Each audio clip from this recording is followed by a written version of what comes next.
Hare Krishna, somebody can please lead the invocation prayers.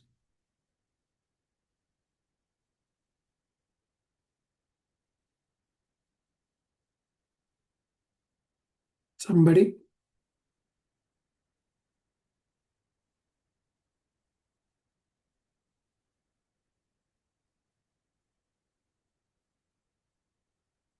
Prabhuji, can I do?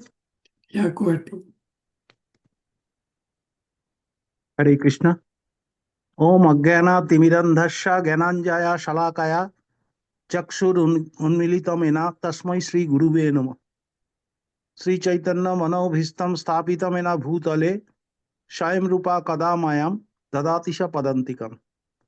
Vandeham Sri Guru Sri Uttapada Kamalam Sri Gurun Vaishnavam Cha Sri Rupam Shagagatan Shahagana Raghunatam and Vitam Tam Shajivam Sadvaitam Savadutam Parigyana Sahitam Krishna Chaitanya Devam Sri Radha Krishna Padan Sahagana Lalita Sri Vishaka Envitamscha He Krishna Karuna Sindhu Dino Bandhu Jagatpate Gopesha Gopika Kanto Radha Kanto Namastute Tapta Kanchana Gaurangi Radhe Binda Vaneshwari Vrishabhanu Sute Devi Pranamami Hari Priya Vancha Kalpataru Vascha Kripa Sindhu Evacha Patitanam Pavanaviya Vaishnavaviya Namo Namo जय श्री कृष्ण चैतन्य प्रभु नित्यानंद श्री अद्वैत गदाधर शिवासादि गौर भक्त वृंद हरे कृष्ण कृष्ण कृष्ण हरे हरे हरे राम राम राम हरे हरे हरे कृष्ण कृष्ण कृष्ण हरे हरे हरे राम राम राम हरे हरे हरे कृष्ण कृष्ण कृष्ण हरे Ram Ram Ram Hare Hare Hare Krishna. Hare Krishna, thank you all for coming to discuss and read Srila Prabhupada and Krishna's instructions. And thank you for taking the responsibility to apply these teachings in your lives. Quick announcement for next week. Next Friday, Toronto time, 1st May, and India, Nepal time, 2nd May, Saturday. Follow my message whether or not there will be class. I have a exam to write for my Srimad Bhagavatam course. So follow the message. The message will probably come quite late, depending on how my exam gets scheduled. So it's possible we may not have the class, but you continue to submit your inquiries and we will cover in subsequent classes.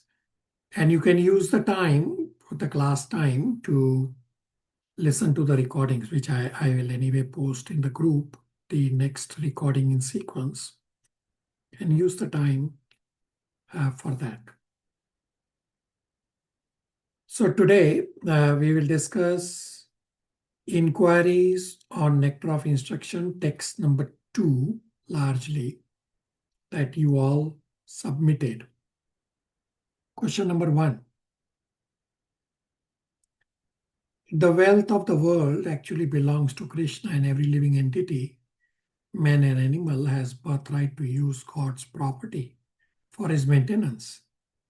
When one takes more than his maintenance requires, be he a capitalist or a communist,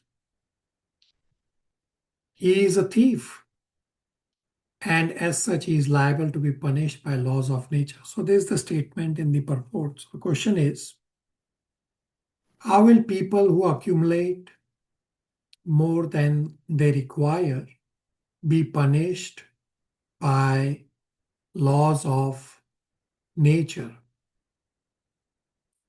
The answer is that they will continue the cycle of birth and death in the material world.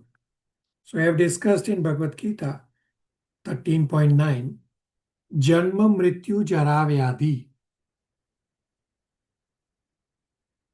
Disease, old age, death are obviously miseries.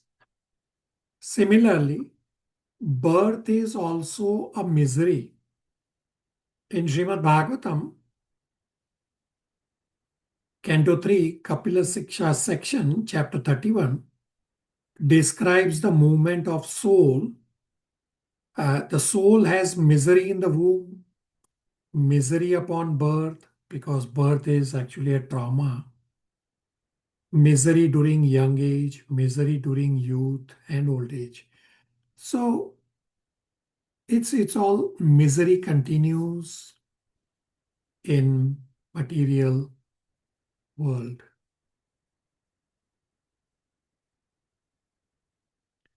Question number 2. How to balance between following rules strictly and not following the rules strictly, meaning how to be determined following the rules not with awe and reverence but with love. So start with awe and reverence and let the transition to love happen naturally rather than forcing yourself. No, let it happen naturally, because in love there is no force. Does that answer the inquiry?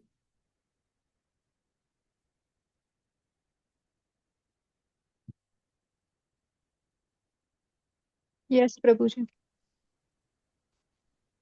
Thank you. Question number 3.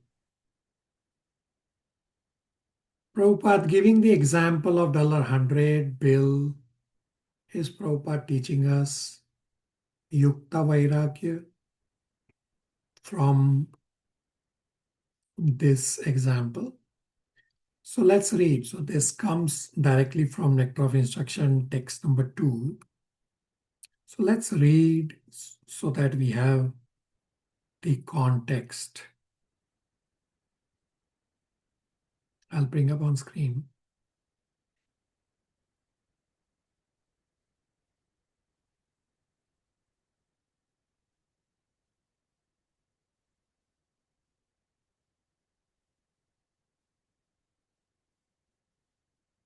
So Ria will read from where it is highlighted, and you will finish reading the Ishavasya verse translation. I'll scroll down as you progress. Okay. Hare Krishna, Prabhuji. Modern warfare waged between capitalists and communists is due to their avoiding the advice of Srila Rupa Goswami regarding Atyahara. Modern capitalists accumulate more wealth than necessity, and the communists, envious of their prosperity, want to nationalize all wealth and property. Unfortunately, the communists do not know how to solve the problem of wealth and its distribution. Consequently, when the wealth of the capitalists falls into the hands of the communists, no solution results. Opposed to these two philosophies, the Krishna conscious ideology states that all wealth belongs to Krishna. Thus, unless all wealth comes under the administration of Krishna, there can be no solution to the economic problem of mankind. Nothing can be solved by placing wealth in the hands of the communists or the capitalists. If $100 bill is lying on the street, someone may pick it up and put it in his pocket. Such a man is not honest. Another man may see the money and decide to let it remain there, thinking that he should not touch another's property. Although the second man does not steal the money for his own purposes, he is unaware of its proper use. The third man who sees the $100 bill may pick it up, find the man who lost it, and deliver it to him. This man does not steal the money to spend for himself, nor does he neglect it and let it lie in the street. By taking it and delivering it to the man who has lost it, this man is both honest and wise.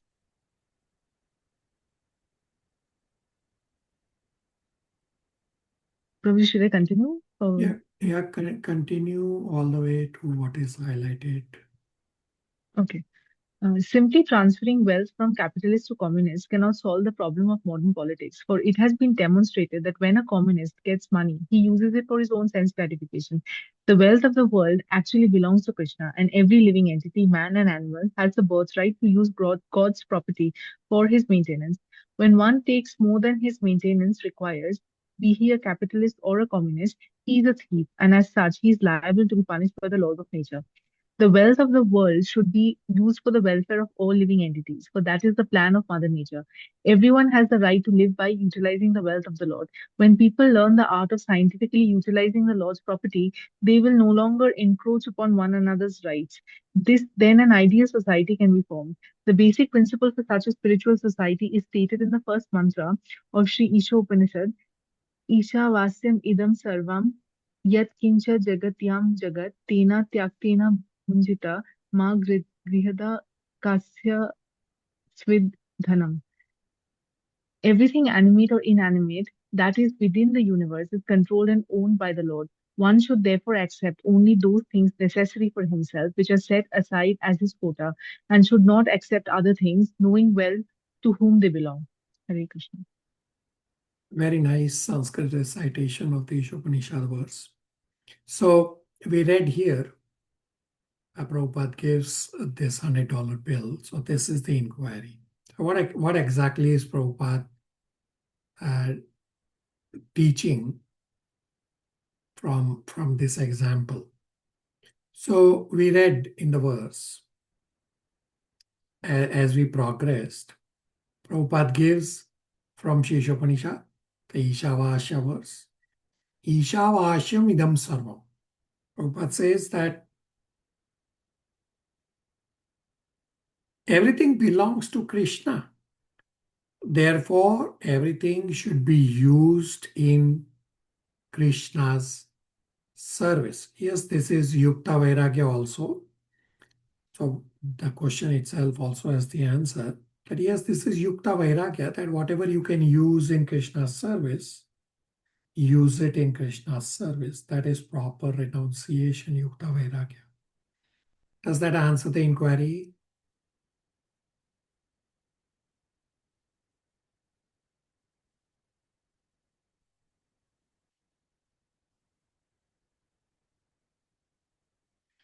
Question number 4.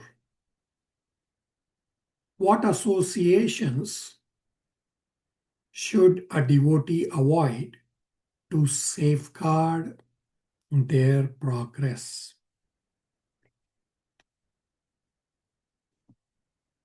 So materialistic people and Mayavadis, devotees should avoid. In the striking points, one devotee has very nicely captured the steps. That Janasangha is the starting point leading to all the harmful items in Nectar of Instruction text number 2, the harmful items for bhakti. So I have that stacking point on the screen highlighted in green. Pratyush Prabhu, if you want to read from the screen.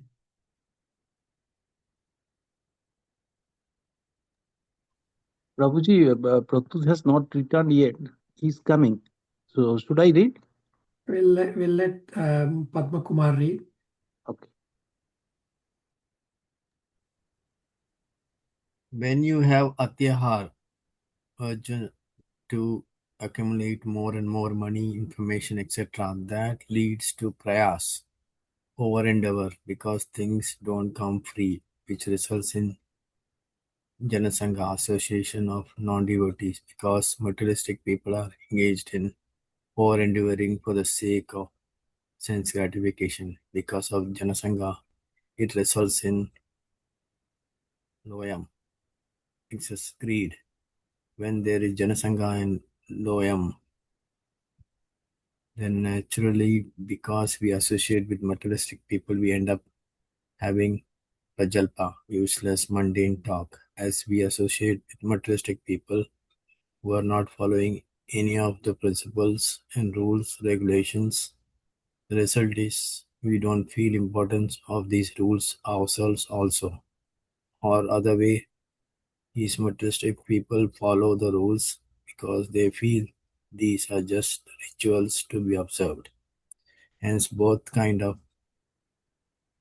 niyama agraha happen when we associate with non-devotees. Hare Krishna. Right, so Janasangha means associating with materialistic people leads to all these 6 items, because then we have the urge to accumulate more, results in atyahara. Then we do prajalpa, over and ever, and the cycle starts. Does that answer the inquiry?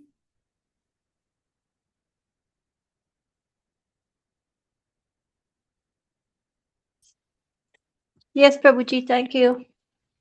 Thank you. Question number 5. What do we lose by not avoiding the 6 unfavorable items mentioned in Nectar of Instruction text number 2? So Nectar of Instruction text number 2, 6 items destroy your bhakti. So one devotee also captured in the striking points the benefits of simple living and high thinking. The devotee has captured very nicely. Meaning, and we will soon read, meaning of the 6 items that are, if you avoid, then what are the benefits? We have it on the screen. So if you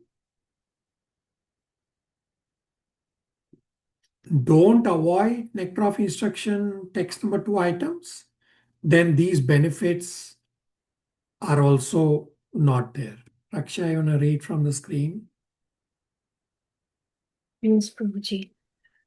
If we stay away from these 6 items, result will be society will be ideal as no one will be greedy, enmity will be minimized or destroyed as enmity or envy arises from greed. Economic malfunction can be adjusted as resources are limited, but our desires are unlimited.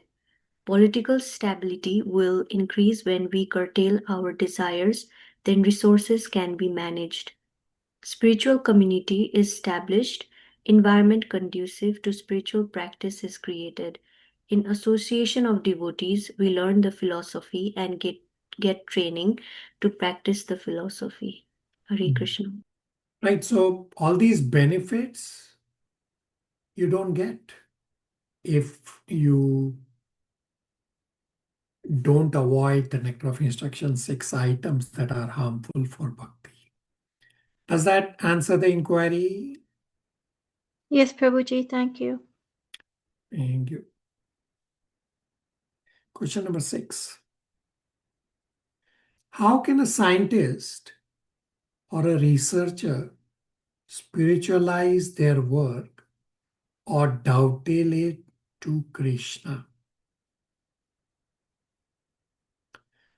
So scientist can also be a devotee, can donate to Krishna the money that he is earning from his science job.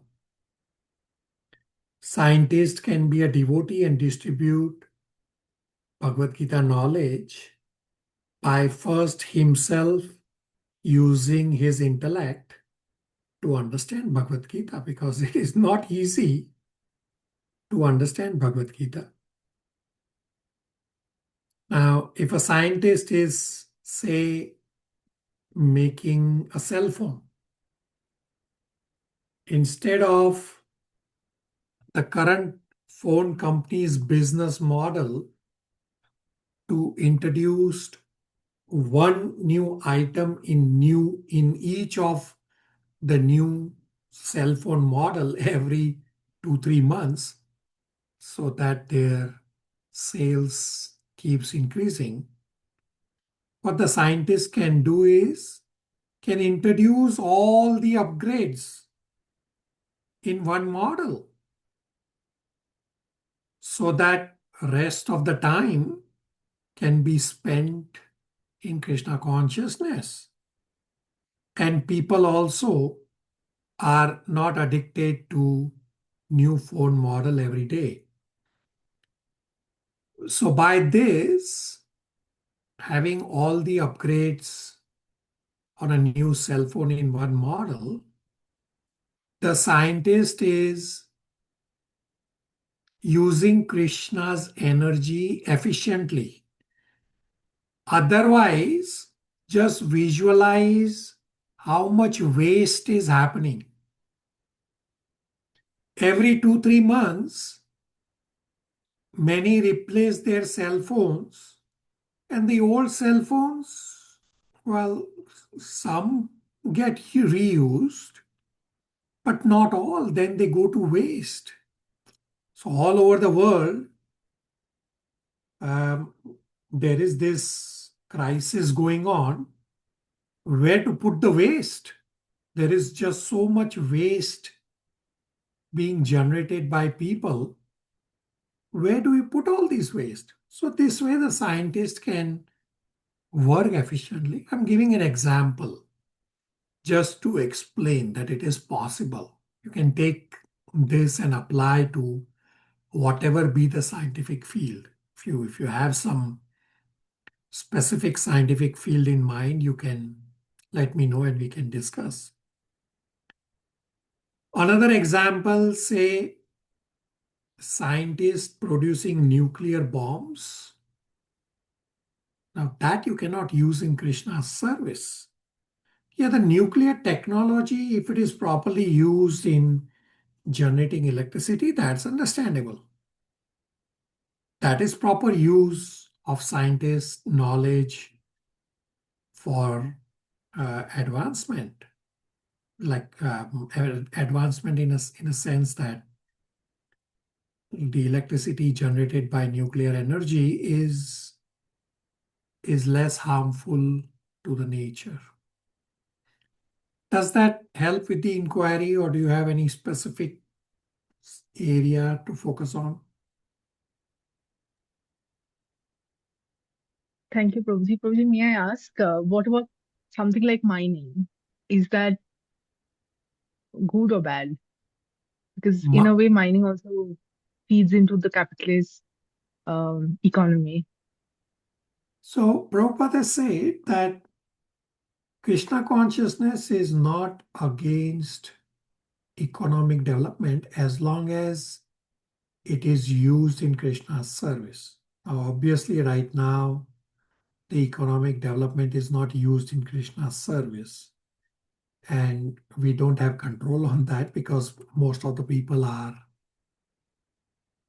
are materialistic minded. So the scientist who is working in a minefield is just an employee there, right? He does not have control on what happens after the excavation from the mine. But what he can do is he can do it efficiently. He can donate the Lakshmi to devotees. He can preach Bhagavad Gita by he being a devotee and learning Bhagavad Gita. Yeah, does it help? Yes, thank you, Prabhuji. All right, thank you. Question number 7. So question number 7 and 8 are identical questions asked by multiple devotees. 7 is, why is practice of yoga and Brahman realization considered as laulyam? Isn't this a path or faith people follow where they may not yet know the personal form of the Lord, but they are still spiritual? And question number 8 is identical. So we'll read this paragraph very soon. Question 8 says, can you please clarify the statement from the purport which says desires to expand the mind by perfecting mystic yoga to merge into existence of Brahman are all included within the category of laulyam, greed. So let's first read this paragraph.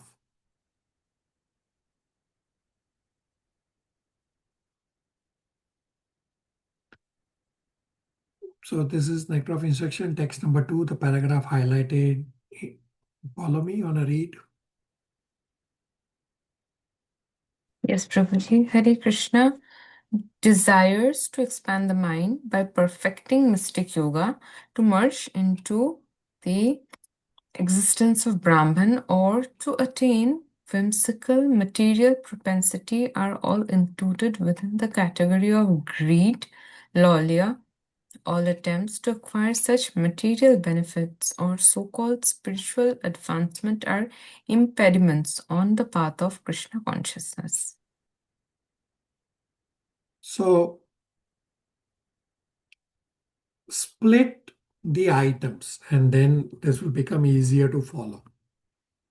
So Prabhupada says mystic yoga is one item and Brahman effulgence. So mystic yoga to attain siddhis is greed because siddhis are also material. Right? Therefore, Prabhupada says your intent is to get something material which nobody else has.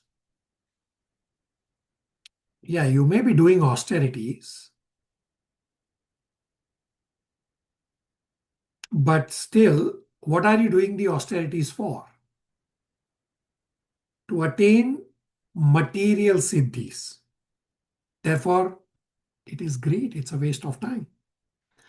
And then Brahman effulgence. So Prabhupada has split this in the paragraph very nicely. He says all attempts to acquire such material benefits. So this was for the siddhis using mystic yoga. And then Prabhupada says, or spiritual advancement. Yes, Prabhupada is saying this is spiritual advancement if you want to go to Brahman effulgence. But Brahman effulgence is lower spiritual realization, plus one falls down to earthly planets or even lower from Brahman effulgence. Therefore, Prabhupada says these are impediments on the path of Krishna consciousness. So, nectar of instruction, text number 2 is highlighting impediments. Prabhupada has placed the wanting to merge with Brahman as an impediment. He has chosen laulyam because this is personal greed. Why somebody wants to go to Brahman effulgence is because he wants to get out of material entanglement. Therefore, he is doing austerities, but he is not doing austerities to serve Krishna. His austerities are all for himself, and therefore it's an impediment on the path of Krishna consciousness. Does that help with the inquiry?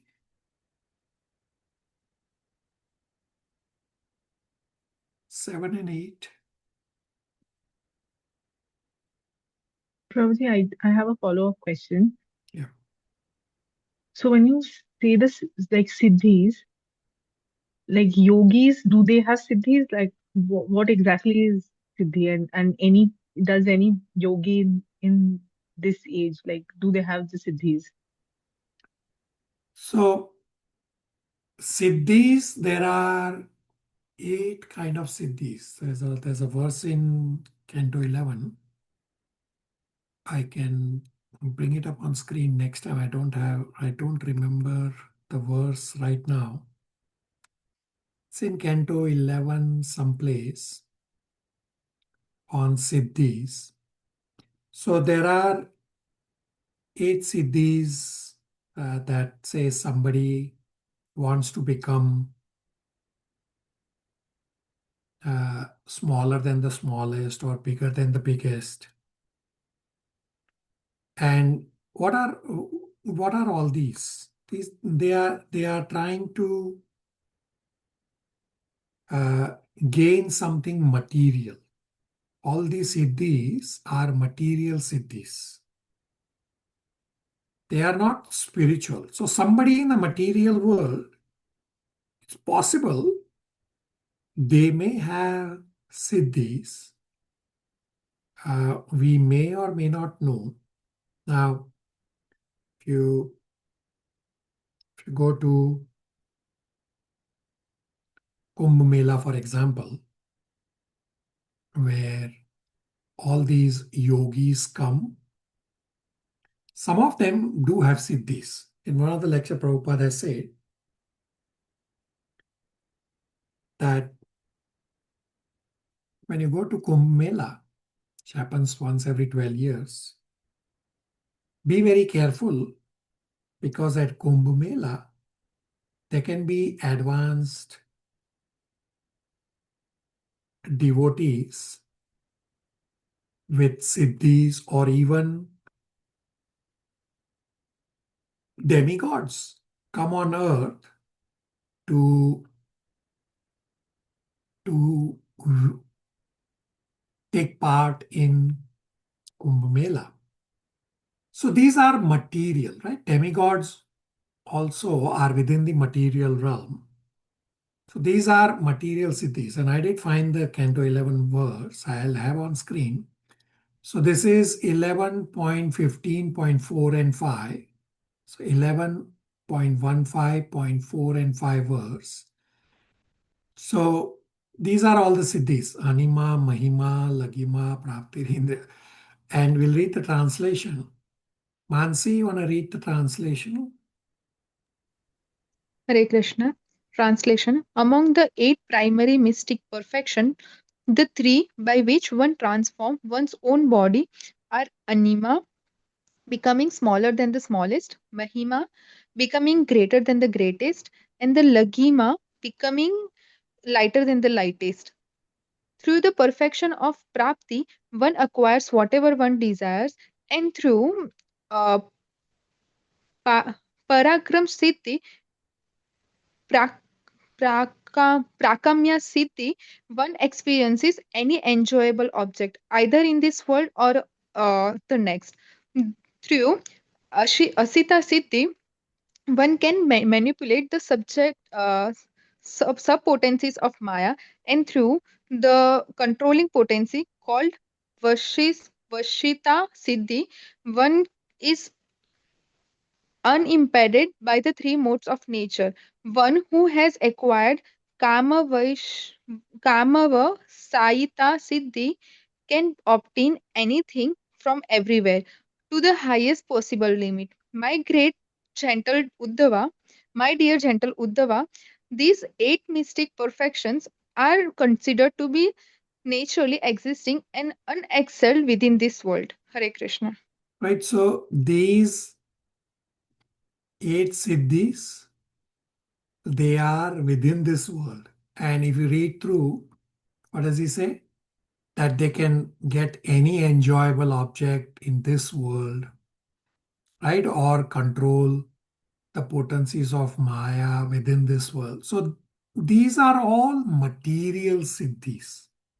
Therefore, Prabhupada said that these yogis, they do all these austerities to attain these siddhis and for their own enjoyment. They are not doing austerities for serving Krishna. So it's possible you may have to go to Kumbh Mela to see if somebody may show off their siddhis. Riya, does that help? Yes, Prabhuji. Thank you. Follow me, you had a question. Yes, Prabhuji, just trying to understand, does this mean that, like, when we are praying to Krishna or any god, the siddhis can be a byproduct? The main thing should be to use these in the Lord's service. Then it's okay, right? Is it that way? Like Hanumanji So, used siddhi in his service. so it's not a byproduct, Okay. right? It's not a byproduct of bhakti. These yogis are deliberately doing the austerities to attain these siddhis. Okay. Goal is that. And if anyone uses the siddhi in Krishna's service, nothing wrong with it. So, for example, Arjuna had all these divya astras that he got from all the demigods when he traveled all over the world and in heaven. Arjuna also prayed to, say, Shiva or Indra and other demigods to get boons from them. Arjuna was not wanting all that for himself. He was saying, there's a great war about to happen and I want to serve Krishna nicely, therefore I need these weapons. And that is appropriate, that whatever you gain, you use it in Krishna's service. That is appropriate, but not these yogis who want to get any enjoyable object for themselves. Therefore, Prabhupada said this is an impediment. Now got it, Prabhuji. Thank you. Everybody on the same page? Bhat Pratyush. Hare Krishna Prabhuji. My question is, how can one attain these siddhis? How difficult it is? What is the process? Don't worry about it because you don't need them. So this is generally an Ashtanga yoga process. It would be described in Patanjali most likely. I have, of course, not read Patanjali and I'm not an expert. So somebody is interested, by all means, it will be there in scripture somewhere. But we clearly read what's the purpose of our reading and discussing. Prabhupada has clearly said, these are impediments. So why do we have to worry about impediments? Pratyush? Yes, Prabhuji, understood. Hare Krishna. Right? So information will be there somewhere in scriptures. But we don't have to worry about them. They are impediments. That's the point we have to focus on what Prabhupada is saying. These are impediments. Stay away from them. Rest of you,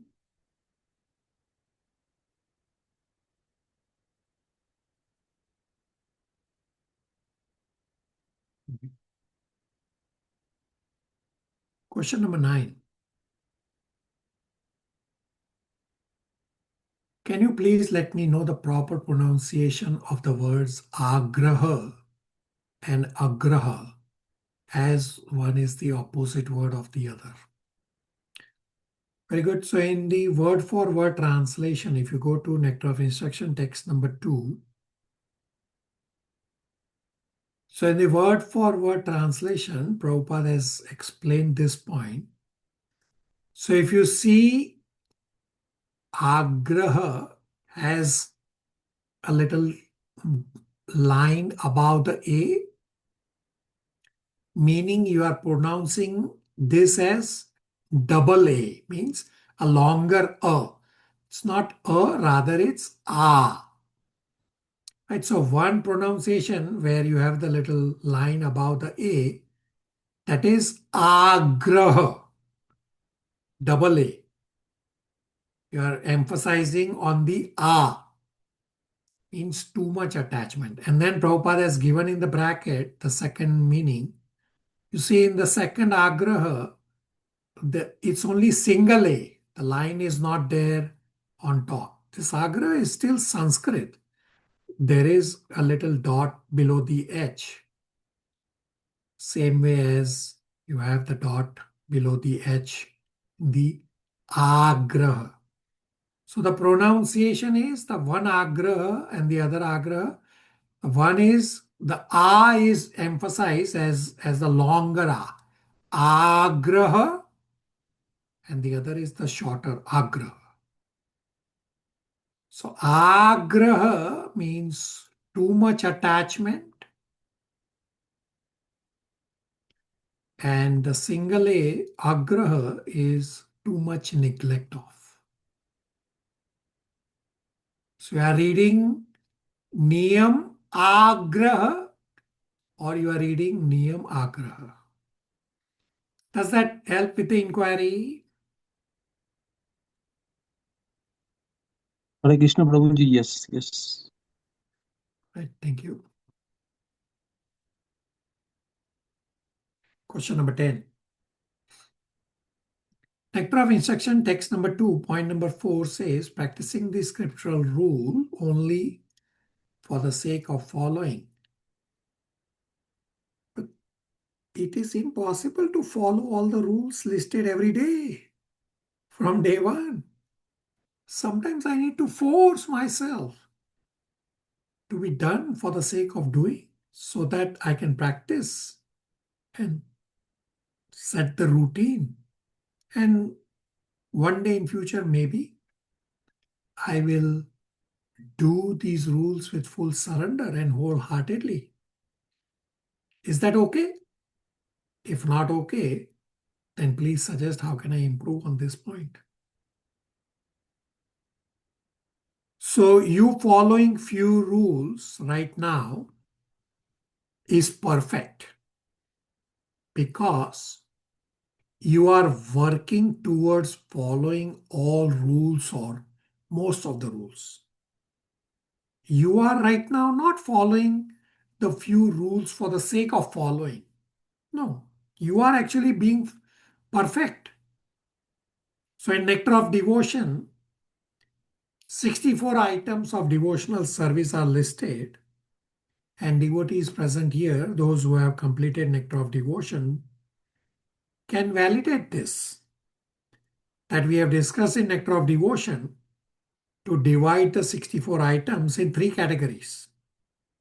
One is items you are already doing right now.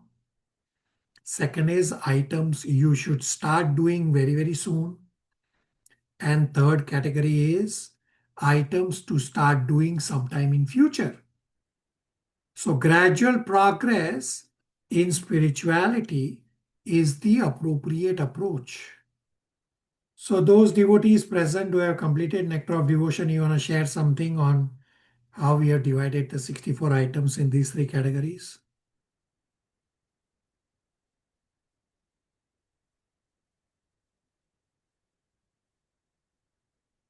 Somebody?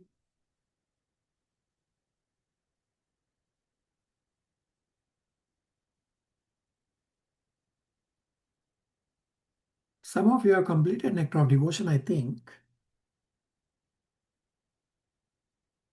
Has any one of you completed? I think some of you have completed. Has any one of you completed Nectar of Devotion?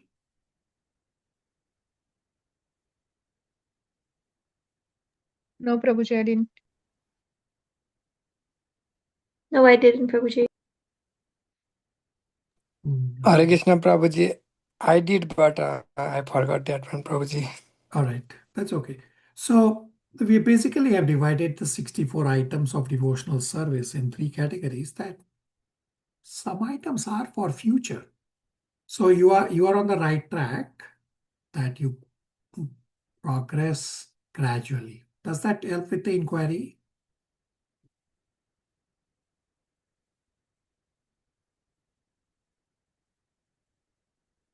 Great.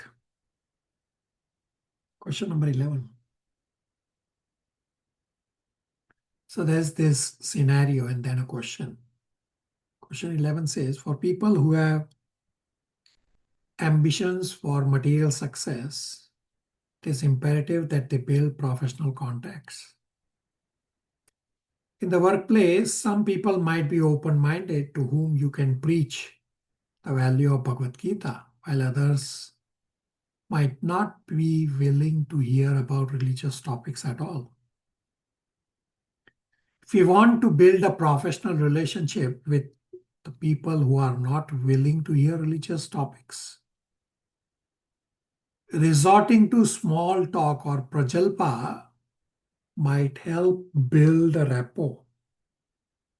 So question is, can you please explain how we can build a sustainable relationship with people like this second category who are not interested in hearing about religion at all, without us doing prajalpa. So Krishna consciousness should be our first priority. There is no need for gossip, no need for prajalpa. For people not interested in spirituality, you maintain a functional relationship. Set boundaries from day one that I am religious. I cannot go to restaurants and parties. I cannot drink. Set these boundaries. Now, say when you are in a group, in a meeting with these people, and they are doing prajalpa, so you don't have to, you can stay silent. You don't have to talk. Right? You stay silent and be functionally present. What you can do is, can use Shastra Chakshu. For whatever points they are talking, you try to find a verse for yourself. So although the other person is talking prajalpa, you can still in your head remember Bhagavad Gita from that relevant topic, so that you create a fence for yourself. Means you protect yourself from prajalpa. So I agree that not everybody is ready to hear religious topics, especially in Kali Yuga, where everything is dwindling by the hour. So talk as much as is necessary for your functional need. Other times, stay silent. And whatever other people are talking, remember Bhagavad Gita discussion. I'll give you my one practical example. So if you recall from Bhagavad Gita chapter 14 discussion, I had played a video for the fire drill. And I had explained that at my workplace, I was in a team building event. So I have to interact because it's a team building event at my workplace where everybody is purely materialistic people. There are no devotees at my workplace. And this fire drill video was played because one of the department or one of the area within my office is about emergency management. So they were showing about this. And what was I thinking? Yeah, it's a team building event, but I was thinking, wait a minute, this I can use in Bhagavad Gita chapter 14, and that's what I did. So you can use Shastra Chakshu as much as is possible. Does that help with the inquiry? I'm pretty sure all of you will face this situation, although one devotee has asked this question. Everybody, please respond. Yes, Prabhuji. Yes, Prabhuji. Yes, Prabhuji. Rest of you. Prabhuji, I have a question. Sometimes is it wrong to tell people to stop gossiping? Because I have a problem with that. Whenever I'm sitting in a group and somebody gossip about someone, I would tell them to be quiet and don't speak about that person. Should I be saying that? So you have to be careful that what the other person will think about it or how he or she will take your statement to stop gossiping. Okay. Right? It depends on time, place, and circumstances and your relationship. So we have discussed in Srimad Bhagavatam, Canto 1, chapter 13, where Vidura chastises Dhritarashtra very badly, that Vidura calls Dhritarashtra that you are living like a dog. I mean, that's a very strong statement. But what Dhritarashtra did was that statement pierced through him and he left home and followed Ashtanga Yoga and attained perfection. But if Vidura tells this to somebody else, you are living like a dog, that person will pick up a sword. So why it pierced through Dhritarashtra in a positive way is because there was a relationship. Okay. Right? So relationship, I cannot tell you a blanket answer, yes or no. You have to judge according to your relationship. Okay, got you. Thank you. And we have discussed this in Bhagavad Gita chapter 11, where Arjuna asked for forgiveness for taking the Lord for granted after he saw the universal form, where he gives three reasons that, say, just as father and son relationship or to friend relationship, and he gives husband and wife relationship. And we have discussed that sometimes, say, the husband and wife are fighting, they may use very strong words like you are mad or you are fool, but they don't actually mean it, right? And they just jokingly tell each other because the husband and wife know that although one spouse is saying those words, that spouse is not actually meaning those words. So everything is dependent on relationship. So if you are in a situation where you don't have a relationship, then what you do is you practice your tolerance.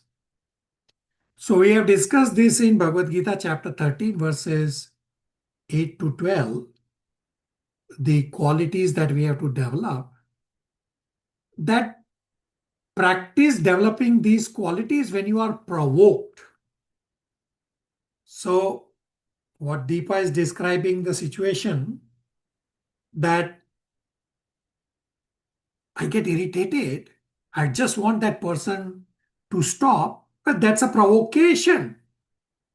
So practice your spirituality at that point. That how much am I able to practice? How much have I developed the qualities, or how much progress is still required?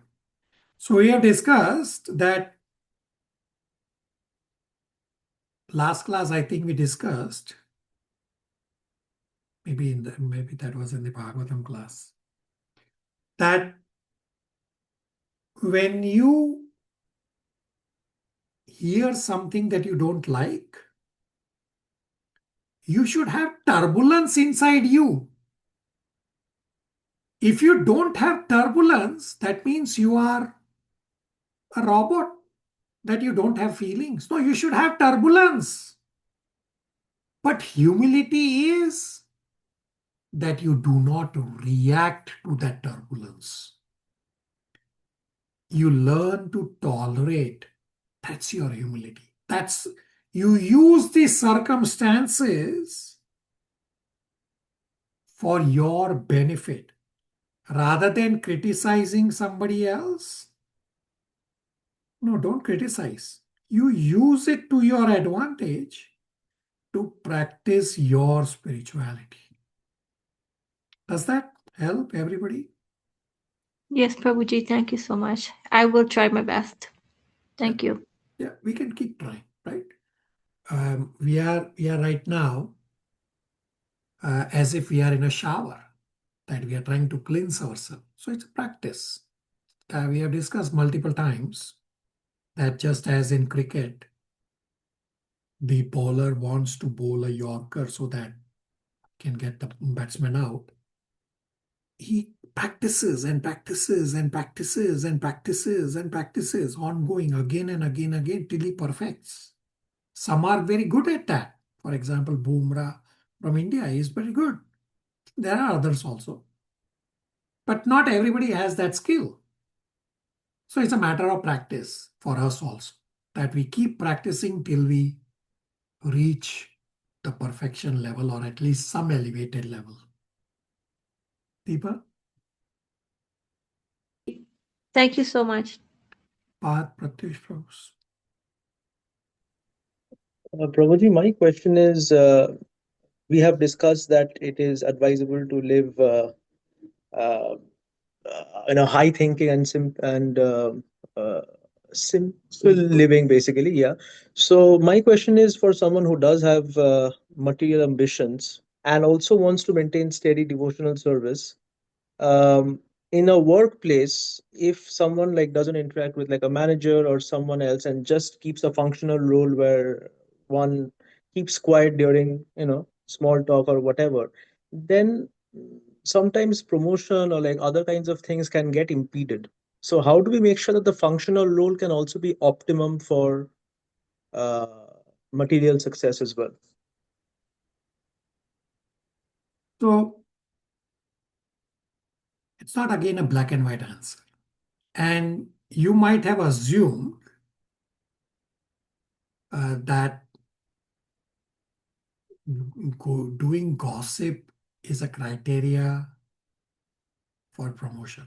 Another devotee has also asked this question not too long ago.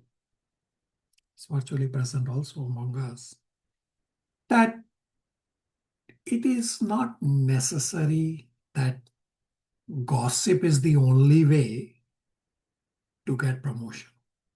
You stand out on delivering your work properly, the boss will have no option but to give you a promotion because you are doing the work. Right? Gossip is not a criteria. Your quality of work should be a criteria. And if you are working at a place where quality of work is not recognized, well, then you can consider to change your job. Then what are you doing there? Right? So quality of work, deliver your quality of work, and then gossip becomes secondary or non-existent. Does that help? Yes, Prabhuji. So you're suggesting that we should just keep like professional relationships functional, and like we should not engage in any kind of small talk or in any kind of thing like that. Is that right? You are correct. Of course, apply according to time, place, circumstances. Yeah, I'm explaining a principle based on a hypothetical example. And then tweak accordingly. But focus on the function. Do a good job on the task assigned to you. Then why would the manager not recognize? He's supposed to recognize. The manager doesn't recognize your work, then you will say, why am I working here? Isn't it? That's right, Prabhuji. Yes. All right. Last question for today. Nectar of Instruction, text number 2 purport says, in human society, there are various religious conceptions characterized as Hindu, Christian, Hebrew, Mohammedan, Buddhist, and so on, because for without religion, human society is no better than animal society. While Bhagavad Gita 18.66 says, abandon all varieties of religion. So question is how to understand these two above contrasting statements. So we have discussed in Bhagavad Gita 18.66 not too long ago that Krishna did not say sarva adharma parityaja. 18.66, Krishna actually said sarva dharma parityaja. That other dharmic paths are also valid paths. It's just that other paths are lower as compared to bhakti path. Other religious paths do not give the highest results. only bhakti path gives the highest results. Therefore, Krishna says, abandon other religions paths because they are giving you lower results, and take a bhakti path to attain the highest results. Does that help with the inquiry? Yes, Prabhu. Hare Krishna. Thank you. So next is striking points. Take snapshots. You have 9 slides. This is slide number 1.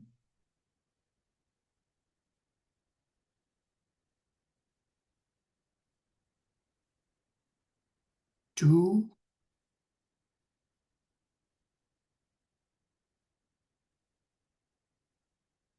3,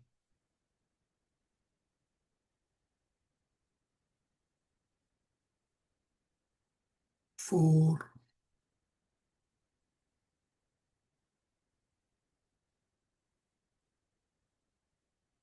5,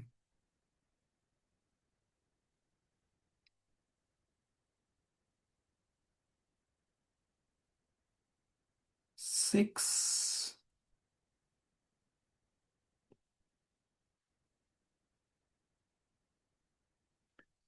7,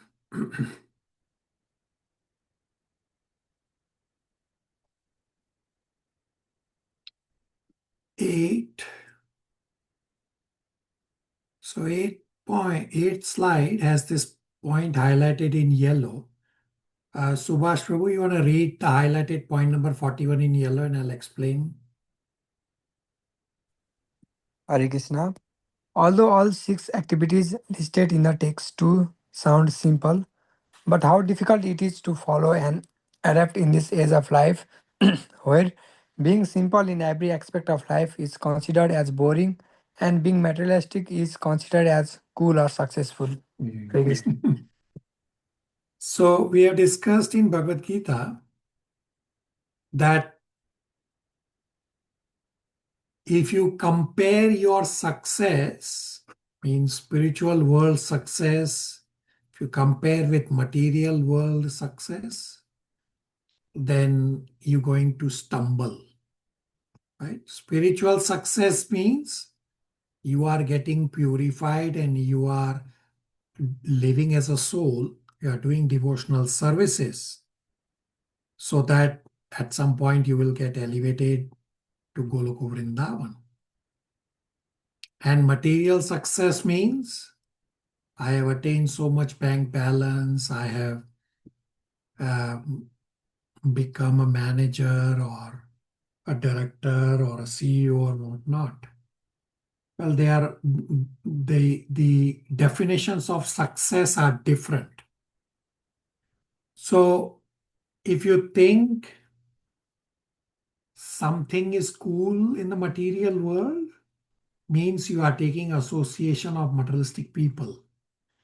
So don't look at the glitter of material world. Material world is very glittering.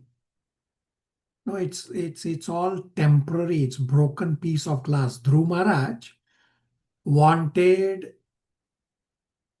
a kingdom bigger than earth, means he wanted a kingdom bigger than his father's kingdom. And in the process of Bhakti Yoga, he attained perfection. He got darshan of Vishnu. And he was then regretting that I was actually praying for broken pieces of glass. He got such a huge planet. He says, everything on earth, everything material world is broken piece of glass. So we don't have to consider materialistic success as cool. No, we have to focus on spirituality. And the solution is devotee association. So there's the crux of text number 2 and text number 3 is Sadhu Sangha. So the lecture that I'm going to send you today after class is on text number 3, where Sadhu Sangha. Basically, association is the crux of entire nectar of instruction, that we associate with devotees, and this is how we avoid materialistic association. So the more we focus on devotee association, the easier it is to stay away from the material world glitter.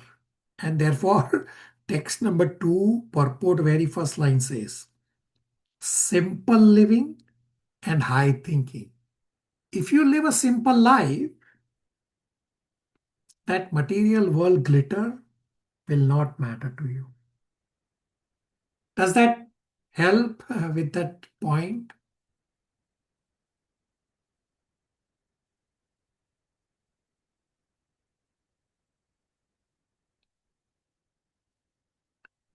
Yeah, so there's a point mentioned in the chat that broken pieces of glass may also indicate that we get more hurt by focusing on material accomplishments rather than focusing on spiritual advancement. Absolutely correct point. That material world is going to hurt us more. Thank you. And last slide number 9. Please take a snapshot. So what is highlighted in green, we already read for one of the inquiry point, that how all the 6 items of nectar of instruction text number 2 are linked. Any questions, comments, realizations?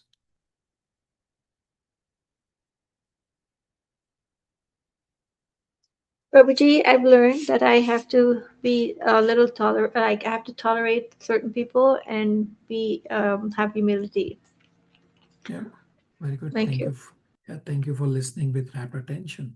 Thank Therefore, you, Prabhuji. at the start, I always say that thank you for taking the responsibility to apply the learnings in your life, and that's exactly what you are doing, Deepa. So thank you. Srila Prabhupada and Krishna will be very pleased with you.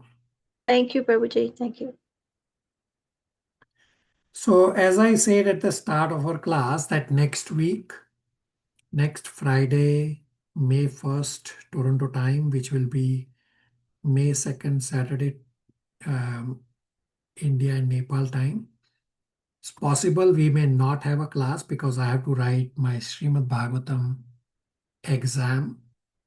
So follow my message, and the message may also come quite late depending on how my exam gets scheduled.